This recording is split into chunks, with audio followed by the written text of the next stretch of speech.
was good. Check your other side. Clavicle. I know.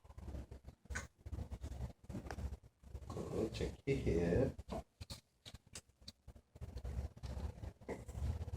Good. Cover you up. Check out your other hip.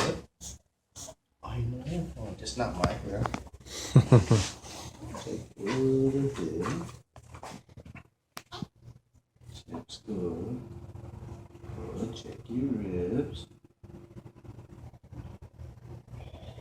Wide open eyes.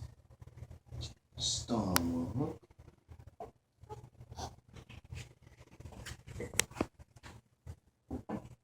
Thank you. Appreciate the gas. So what I'm doing is, that's why I have her right in front of me, because eventually when you check children, when they grimace, that's their indication that something's wrong. So I'm palpating everything.